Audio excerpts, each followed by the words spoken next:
Hello everyone, இது உங்களோட மக்கு குக்கு. இன்றைக்கி நம்ம சேனலில் ரொம்ப ஈஸியான டெசர்ட் ரெசிபி செட்டிநாட் ஸ்டைலில் ஒரு பால் பணியாரம் வாங்க செய்ய ஆரம்பிச்சிடலாம். முதல்ல ஒரு பவுலில் 1.5 கப்பு நல்ல க்ளீனான பச்சரிசி சேர்த்துக்கோங்க.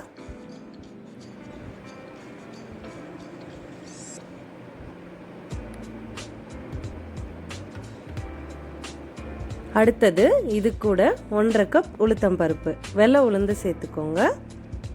1.5 கப் அரிசிக்கு 1.5 கப் உளுத்தம்பருப்பு. இதே மாதிரி நீங்கள் 1 டம்ளர்னா 1 டம்ளர் அந்த மாதிரி 1:1 ரேஷியோவில் சேர்த்துக்கோங்க.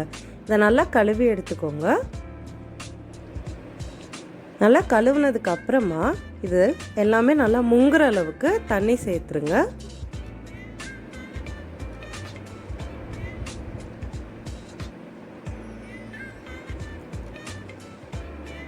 நல்லா முங்குற அளவுக்கு தண்ணி சேர்த்தாச்சு. இதை ஒரு 2லேருந்து 4 மணி நேரத்துக்கு நல்லா ஊற விட்டுருங்க. இப்போது நல்லா ஊறியிருக்கு. ஒரு 3 மணி நேரம் போல் நான் ஊற வச்சுருக்கேன். இது நல்லா ஊறி இப்போ நம்ம ரெடியாக இருக்குது. இப்போ இதை ஒரு மிக்ஸி ஜாரில் சேர்த்துட்டு அரைச்சிடலாம். ரொம்ப தண்ணி சேர்த்தக்கூடாது. நல்லா திக்கான பேஸ்ட்டாக அரைக்கணும். தோசை மாவு மாதிரி ரொம்ப ரன்னியெல்லாம் இருக்கக்கூடாது. நல்லா திக்காக இருக்கணும். அப்போ தான் பணியாரம் ட்ராப்பாக அழகாக கிடைக்கும் நமக்கு. இந்த மாதிரி நல்லா திக்காக அரைச்சி வச்சுக்கோங்க. தேவையான அளவு கொஞ்சோண்டு மட்டும் தண்ணி சேர்த்து அரைங்க. இந்த கன்சிஸ்டன்சிக்கு அரைச்சா கரெக்டாக இருக்கும்.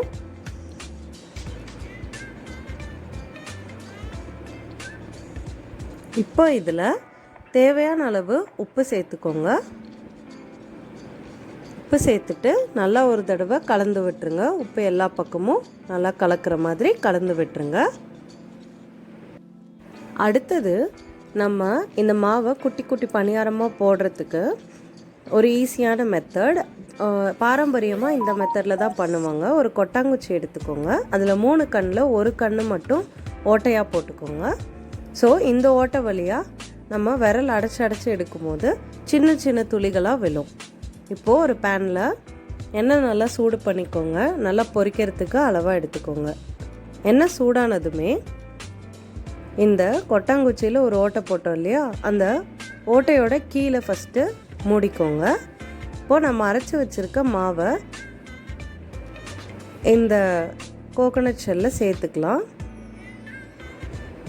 சேர்த்துட்டு நம்மளோட ஆள்காட்டி விரலை உள்ளே விட்டு அந்த மூடியை மேலே இருந்து க்ளோஸ் பண்ணிக்கோங்க.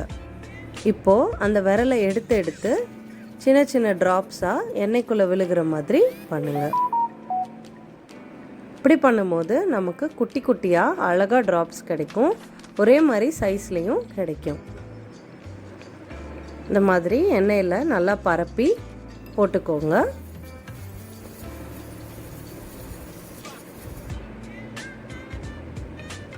இது பாரம்பரிய முறைப்படி நம்ம இப்படி பண்ணிக்கலாம். இது நல்லா மீடியம் ஃப்ளேம்லேயே வச்சு பொரிக்கணும். 2லேருந்து 3 நிமிஷம் பொரிஞ்சாலே போதும். நல்லா உள்ளே வெந்து ரெடி ஆகிடும். இது ப்ரௌன் ஆகணும்லாம் அவசியம் இல்லை. நல்லா ஒயிட்டாகவே இருக்கணும். இந்த மாதிரி போடவே கொஞ்ச நேரத்துலேயே மேலே எலும்பி வந்துடும். 2லேருந்து 3 நிமிஷம் நீங்கள் பொரிச்சிங்கனாலே சரியாக இருக்கும். இந்த அளவுக்கு பொரிச்சு எடுத்துக்கோங்க.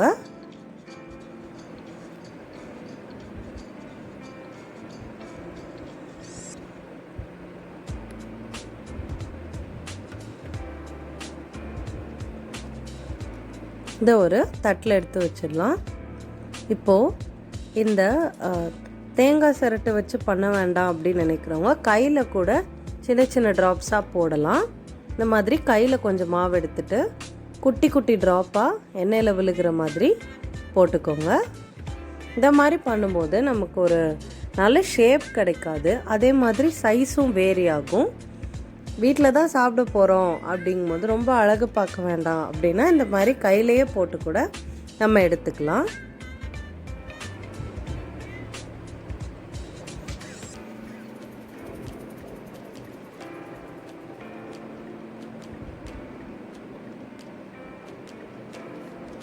இப்போது மீதி இருக்க மாவையும் நல்லா பொரித்து எடுத்துக்கோங்க. இந்த மாதிரி சின்ன சின்ன ட்ராப்ஸாக அழகாக ரெடி ஆயிருக்கு. நம்மளோட பணியாரம் வந்து அழகாக ஃப்ரை பண்ணி ரெடி ஆயாச்சு. இது வந்து லேசாக ஆறட்டும். ரொம்ப சூடாக இருக்கும்போது நம்ம பால்குள்ளே போடக்கூடாது. வார்மாக இருந்தால் கரெக்டாக இருக்கும். லைட்டாக ஆறட்டும். இப்போது ஒரு பாத்திரத்தில் 4லேருந்து 5 கப் தேங்காய் பால் சேர்த்துக்கோங்க. நான் 5 கப் சேர்த்துக்கிறேன். இது கூட 1 கப் ப்ரௌன் சுகர் நான் சேர்த்துக்கிறேன். நாட்டு சர்க்கரை சேர்க்குறேன். நீங்கள் வந்து வெள்ளை சர்க்கரை வேணுனாலும் சேர்த்துக்கலாம்.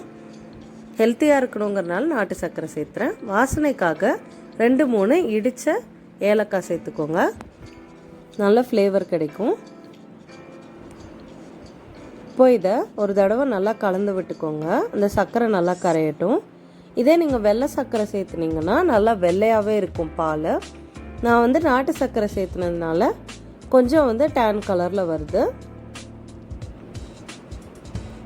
இப்போ இதில் ஒரு பிஞ்ச் உப்பு சேர்த்து அந்த இனிப்பை வந்து லைட்டாக தூண்டி விடுறோம்.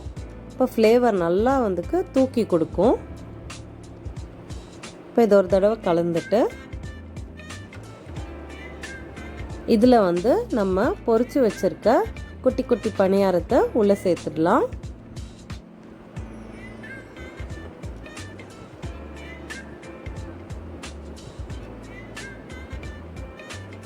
கொஞ்சம் கொஞ்சமாக உள்ளே சேர்த்துக்கோங்க.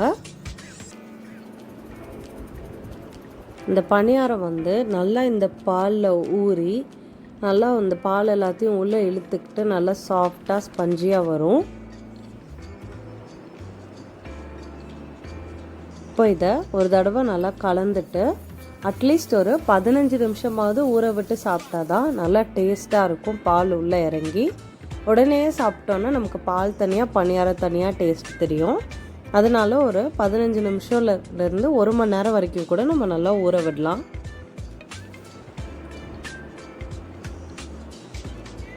நல்லா ஊறினதுக்கப்புறம் இதை வந்து ஒரு பவுலில் நம்ம சர்வ் பண்ணிட வேண்டியதான். நம்மளோட எம்மியான பால் பணியாரம் ரெடி ஆயிடுச்சு. இதை சில்லுன்னு கூட சாப்பிடலாம். எனக்கு சில்லுன்னு சாப்பிட பிடிக்கும். ரொம்ப டேஸ்ட்டாக இருக்கும். அதுவும் கூட இதை ட்ரை பண்ணி பார்த்து எப்படி இருந்ததுன்னு கமெண்ட் செக்ஷனில் சொல்லுங்கள். இந்த வீடியோ பிடிச்சிருந்தா லைக் பண்ணுங்கள், கமெண்ட் பண்ணுங்கள், ஷேர் பண்ணுங்கள். மறக்காமல் நம்ம சேனலுக்கு சப்ஸ்கிரைப் பண்ணிவிடுங்க. தேங்க்ஸ் ஃபார் வாட்சிங். நான் எவ்ரி வீக் சண்டே வீடியோ போடுவேன். மறக்காமல் பார்த்துருங்க. என்னை மித்தோட வீடியோஸோட லிங்க் பக்கத்தில் கொடுத்துருக்கேன். அதையும் பார்த்துருங்க.